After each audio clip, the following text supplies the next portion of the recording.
It Up with the Christians, and this is my kitty co-host Midnight. She's being a good girl today, laying on the table. And with us today, our very special friend, Daniel Knudsen, award-winning filmmaker and actor who we love so much. Thank you, Daniel, for joining us today. Hey, thanks for having me on the show. Well, you're welcome. Let's get down to business because we have an important contest. Oh, by the way, Daniel, what's the correct way to address you? Is it Your Highness or Your Majesty? Just call me Daniel or hey you. But wait, I thought you were Danish royalty. Well, technically my dad actually is. I'm not. He was the second born son, but allegedly his line goes back to King Canute, so that's where Knudsen comes in. Awesome. All right, now it is time for the Refrigerator Magnet Challenge, Daniel Knudsen edition. I made these questions extra hard because I know how smart Daniel is. Okay, here's a hard one. Here's a hard one. Which one of the following glorifies Jesus the most? Extreme couponing, McDonald's coupon books, or Christmas coupon? Hopefully Christmas coupon. Yay, you got it right! And why? Why does that glorify Jesus the most? Well, hopefully the movie is an inspirational film that people watch and enjoy and take away a Christian theme, a faith theme to be more loving and caring and sharing and all of the things that we often associate with Christmas that are ultimately an outflow of the message of the gospel. And I think I see something right behind you that has to do with Christmas coupon. That is the poster. Christmas. Oh, I love it. Daniel, I'm curious. Why didn't you cast yourself as the lead, just like most other Christian movie producers cast themselves as the lead in their movies? That's not always a good idea. So it sometimes does work, and I've been the lead in one film, so I have done a lead role one time, but in this one, it worked out well to just play a smaller supporting role, and we finished it. So it's actually currently available. It's on Amazon Prime, and it's also on some other streaming platforms, Google Play, YouTube Movies on Demand, and it will be coming to more platforms in the next couple of weeks here, and it's going to be on Comcast. So we're getting it up, and then of course we're also premiering it here in Novi, Michigan at the Imagine Theater. We're going to talk more about Christmas coupon after Daniel wins the Refrigerator Magnet Challenge. Okay, hit me with a hard one. Oh, this is a hard one, Daniel. Okay. Daniel, Psalm 119 says, confession is good for the soul. So while you say you're Danish royalty, I also know you made a movie about conspiracy theories, and I think it's time to come clean. Aren't you really an English plant, not a Danish spy? Oh, that might be the case. I don't know for sure, but that is a rumor going around about that. It's a long conspiracy theory that we work up into other countries and get into their system, into their entertainment, and work our devious little schemes to share love with everyone. Oh my goodness, you're cracking me up. I didn't know. I was hoping I'd make you laugh, but you are making me laugh hysterically. And it's funny, when I interviewed Jared De La Sala, a Jersey boy, he did his authentic Jersey Shores accent for me, and your English accent sounds just as authentic. Daniel, I love a good shoe cam just as much as the next person. 1, are you wearing cool shoes? And 2, can you hold your foot up to the camera? I think so. These are my cool Skechers shoes. Yes. And I don't have matching sandals, so I better not. Well, too much. You win with that one. Cool shoes. Daniel, which animal is best and why? A cute little kitty named Midnight, a dog named Cujo, or a horse called Bear? Well, I am a little bit partial to a horse called Bear, but I think for this conversation, I think a cute cat named Midnight might be the right answer. Oh, Daniel, you get an extra bonus prize for that one. Midnight Daniel thinks you're cuter than Bear. Okay, now here, this one's really hard. If you had to guess, and this is just a guess, who do you think is a better singer? Will Smith or Tom Rhodes, who just sang at Carnegie Hall last year? I would go with Tom Rhodes. Yes! Daniel, you're a genius! I can't believe you're getting all these right. Will Smith is quite an artist too. I have massive respect for Will.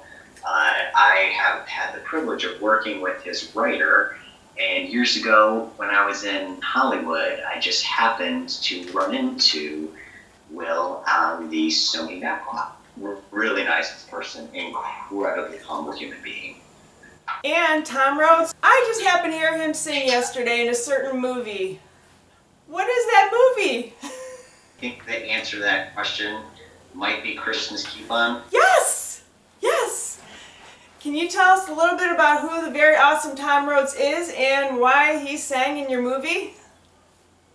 Okay, yeah, Tom Rhodes is an incredible talent, a star, a singer on Broadway right now, and he is also an actor. He's in the upcoming movie, or maybe The Irishman may have already been released. It's maybe on Netflix now.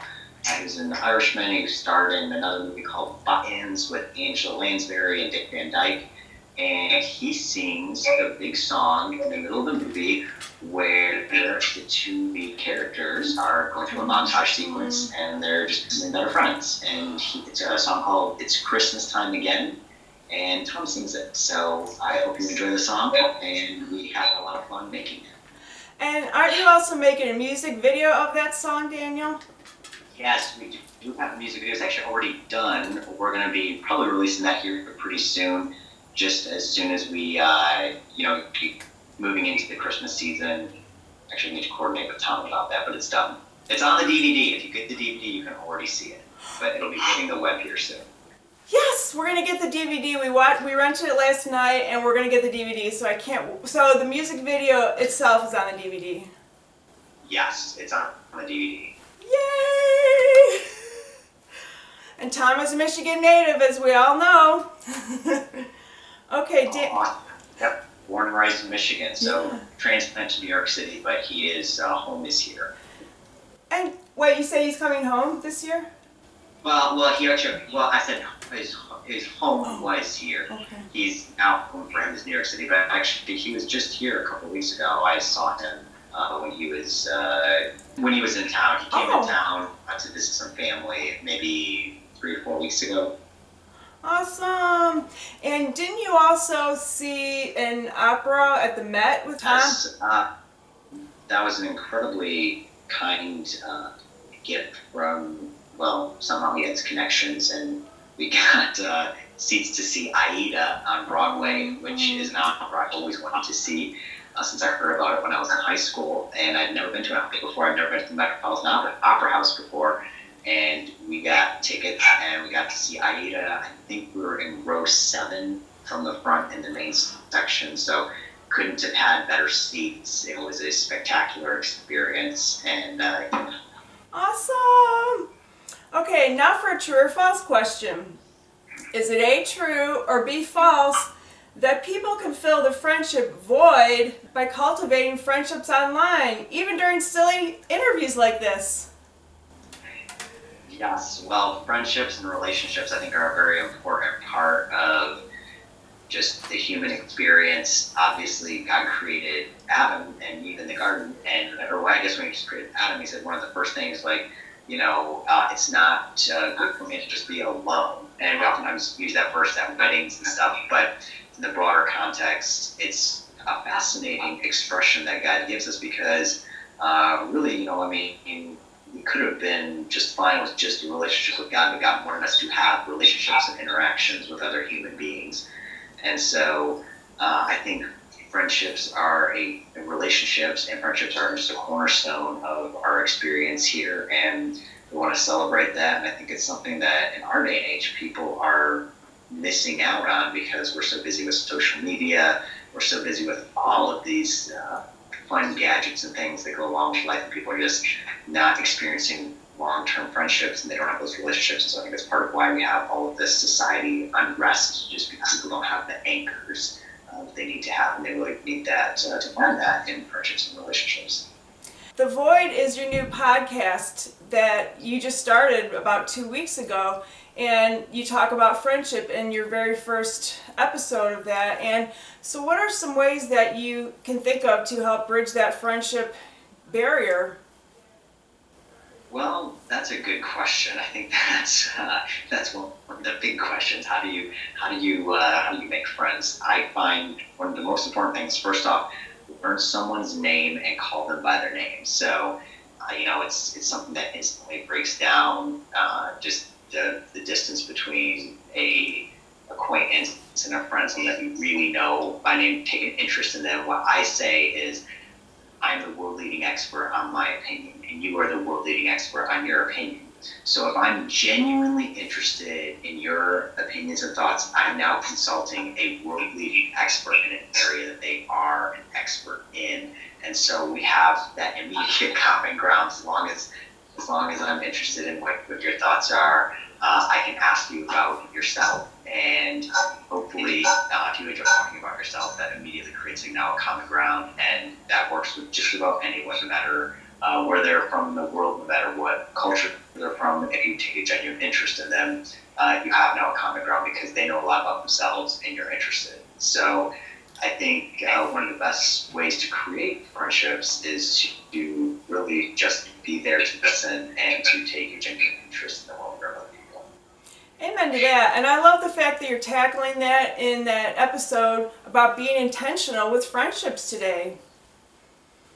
Yeah, well, it was a lot of fun, and that's Derek Steele, who's a local ministry leader here in Michigan, and he's got a missionary organization that's all involved with kind of discipling and mentoring young artists and others. But he's the expert in friendship, I guess. He's had best friends since he was just a kid. They grew up together, did everything together, and Derek is now married with 3 kids, but he still has this life.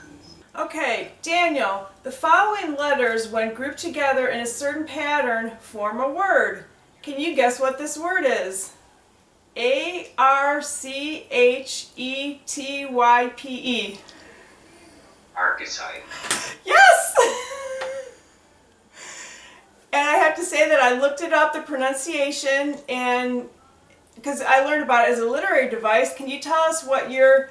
Okay, my friend said it was archetype, but I thought it was archetype. I guess I said in the podcast that it was a word I was not familiar with, but I think I have heard it before in story terms. Do you know, is the official pronunciation, is it archetype or is it arch, like the simplest arch? Yeah, I looked it up actually yesterday on like Merriam-Webster dictionary and a couple sources, and it said archetype, and that's how I learned it in my literature classes. So, Okay. Archetype. Yeah. Can you tell our viewers about what that episode is of your podcast, The Void? Yeah, so, The Void is all about finding meaning in life. And one of the ways that I think it's important as we consider, like, what, people in the human experience is just to get an idea of where they're coming from. And so, I'm not a big believer in all these ENTJ and the Myers-Briggs and all these things, but I have seen certain patterns show up again and again in people, and so I think it's something worth taking a look at and understanding. And I think the more you understand yourself, the better you're going to be able to relate to other people. So it's just something to consider, something that's out there. I think it's a fascinating subject, and it's the kind of subject that we want to explore when we talk about finding meaning in life. Well, and I remember in high school English class that I was taught that a universality of time and place is what makes a classic in literature. So how would you say that would apply to movie production? Oh, well, it definitely applies to movie productions. As Richard mentioned in the podcast, even in the Disney kind of classic era, all those Disney films, they heavily used archetype characters in those projects, and they were very successful. So having character archetypes is invaluable to literature because it communicates something about the way we relate to the world around us and to the people around us. And if those are clear, people are more easily able to digest the story. Have you found that in your world of filmmakers, your fellow Christian filmmakers, is that something they take into consideration, trying to make a universal story, universal characters that would appeal to everybody? I hope so. I don't know how often that's really used. Unfortunately, a lot of times in Christian filmmaking, there's not a lot of emphasis put on writing because you have a lot of people who maybe have never made a movie before and they're writing their first project. And I was in the same boat. You write a film, you don't really know much about screenwriting because you haven't done it before, and you learn things that work and don't work. But I think it's being embraced more, and hopefully we continue to make better stories that are clear and easy for an audience to follow and understand. Oh, I'm glad to hear that. As an author, I'm glad to hear that. Awesome. Okay, Daniel, now for the hardest question yet, and this is for the big win. I'm going to give you... For the win. Double or nothing. I'm going to give you a sentence and see if you can guess the correct ending. And there's only one right answer. Okay. Tell me why ain't nothing but a... Tell me why ain't nothing but a heartbreak. Yes, Daniel, you just won the refrigerator magnet challenge!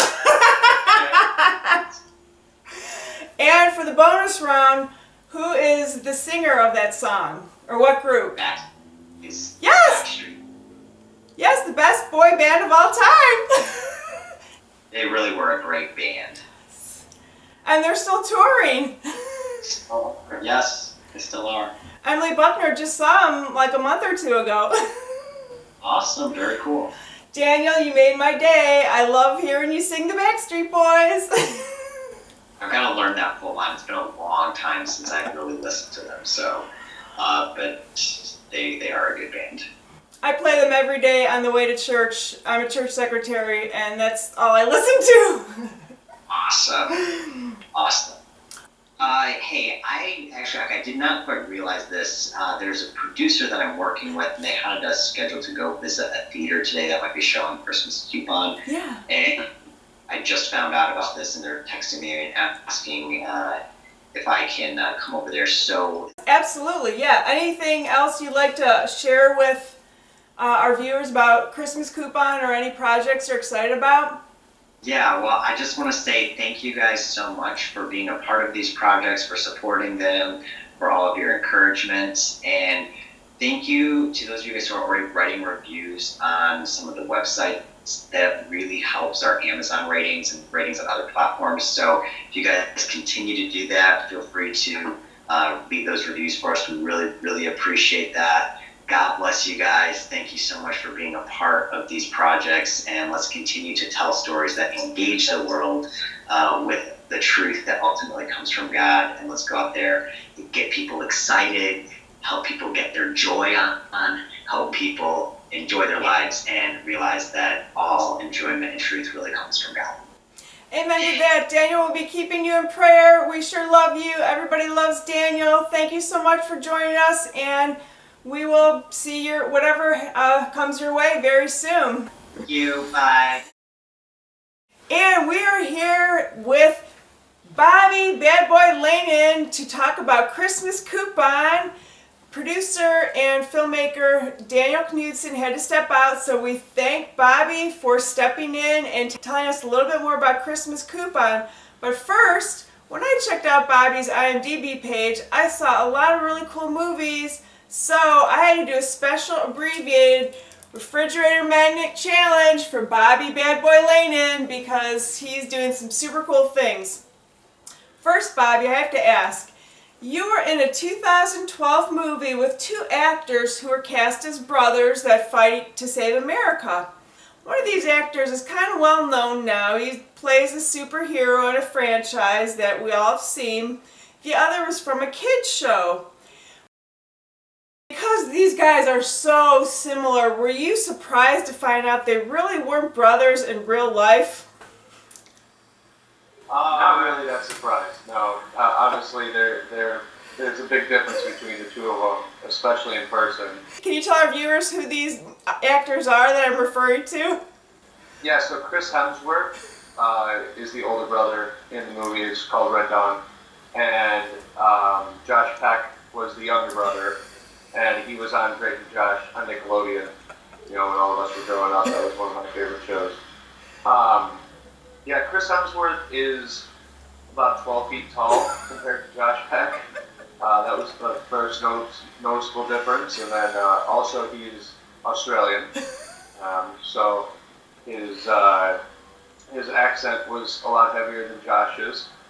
But yeah, I got to work with both of them on Red Dawn. Me and Chris actually sat together up at the 14th story of this hotel downtown Detroit while we were doing stunts where they're jumping across the roofs to the other buildings. It was like 5 in the morning. We spent the whole night there, and we were both dead tired sitting in the hallway across from each other. That's just one of the days I got to work with them. But yeah, that was one of the first movies I worked on. And I worked alongside the stunt team, apprenticed with them for most of the show. Well, and I had to ask that question because I remember when Kevin and I were watching that, we're like, who in the world cast this? If that's not the very definition of nepotism, I don't know what is, because how else would you cast Josh Peck from Drake and Josh with Chris Hemsworth? They could not be more different. Yeah. Well, I think that's what they were kind of going for in the story. It happens a lot in real life too, but yeah, his older brother is super strong. He's a military guy, just got back, and then his younger brother, he's a football player, he's a jock, but he's more of the like the weaker version of the brother, like the little brother, So just, I guess that's what their thought process was maybe when they were casting it, is that they were two opposite ends of the spectrum, and they end up coming together, in the movie to, defeat the, I can't remember which one it was, whatever the foreign territory that came and took over. I think it was North Korea, I'm pretty sure. Yeah, that's what they changed it to, you're right. Yeah, originally it was the Chinese, and they were getting a lot of flack from it, so they went back and digitally re-engineered the movie and all the flags and everything to be North Korea. So Bobby, also on Monday, you wrapped a movie with Bruce Willis. So I have to ask, who's cooler, Chris Hemsworth or Bruce Willis?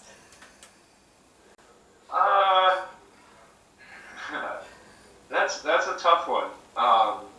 I mean, in my eyes, I've always loved Bruce Willis. That was like my hero growing up. So getting to work with him and talk to him a lot more than I did with Chris. Bruce Willis is a really cool guy. At the time when I worked with Chris was just coming up and beginning his career, so he was also really cool to talk to, but you're talking two different calibers of like stars in Hollywood, and Well, I love sci-fi, so I'm excited about it, and I can't wait to see you in it. Awesome. Well, I want to say congratulations. You just won the Refrigerator Magnet Challenge, the Bobby Bad Boy Laenen edition. And I say bad boy tongue-in-cheek because, Bobby, enough of this talk about fun sci-fi stuff. We have to get to the love story Christmas coupon. Bobby, why are you such a bad boyfriend in Christmas coupon? oh gosh. I after watching it a few times, and I've had mixed reviews of whether or not I'm a bad boyfriend or if I'm just a really busy guy. But initially, I'm not sure why, but I've been cast as a bad boyfriend or the bad guy quite a few times, and this was probably the most hard one for me to watch because I am so not like this in real life, and after watching it, it was just making me cringe at the premiere, or at our soft premiere, and it was just, I don't know how to explain it. It was hard to be that nonchalantly rude, you know what I mean? Like so naturally rude to everybody. Yeah. Especially when we were in the church doing the pastor scene where I pretended I was the one who gave the donation. After every take, all the extras would start laughing at me, and I'd start blushing because it's like, it's so not me in real life that it was fun to play, but it was horrible to, have that reputation from the movie that I was just a bad boyfriend. I believe it, because you look like you'd play some kind of Marine or hero type. Oh, thank you. Thank you. Yeah, it's funny, like, being mad and upset is much easier to act than being happy and natural to me. It's weird. It's just easier to pull angry emotion or I'm not sure how to explain it, but just being hard like that, it was fun to play, and like I said, after every take, I just laughed at myself, and everybody would be laughing because they could just see how rude it was, and it was a really good time. It was a really good time. Do people ever kind of think you're that way in real life, or have you ever gotten that response from people like who are surprised you're nice in real life? Luckily, it hasn't been too much like that. No, I pretty much know a lot of people, so it doesn't reflect too bad in person. I've had a couple of people say, "Wow, I don't like watching that movie because it's so not you. It's weird to see you be mean like that all the time." I'm like, well, it happens. You gotta play different roles sometimes, And Bobby, I have to ask, you do a lot of special effects in movies, I've noticed. What sort of things do you do, like the computer stuff or what? No, I mean, I can do a few different computer things, but I dabble more in practical effects. And this is just, every once in a while, somebody will, ask if they have a pyrotechnician around or something, and I'll offer my services depending on what it is. But usually, like the things that I've done, I've blown up a mobile home trailer for this movie Nain Rouge that's coming out next month. I've blown up a few cars for the Mask movies, as well as another car for another local film. I do a lot of squibs where people get shot, the blood packets on the bodies. And What do you like better, doing like an action movie or a love story like Christmas Coupon? overall, action movies are so much fun to do. It's really awesome. It being like the Tom Cruise type of thing. A Mission Impossible type of movie, but it's challenging. It's more challenging to do a love story, a more natural movie. And it's weird to say, but it's harder to act normal and just have a conversation than it is to be the action guy who's running around shooting and jumping off of buildings and stuff like that. So for me, I enjoy action movies because that's just what I've always wanted to do. But I also love a good challenge doing more subtle movies as well. What are you most excited about right now? Probably my favorite movie that I'm so excited to come out is called Rise of the Mask. It's the prequel to the short film we did last year with Dylan Sides and Lance Kouas and Isfan Latang, our film crew we did.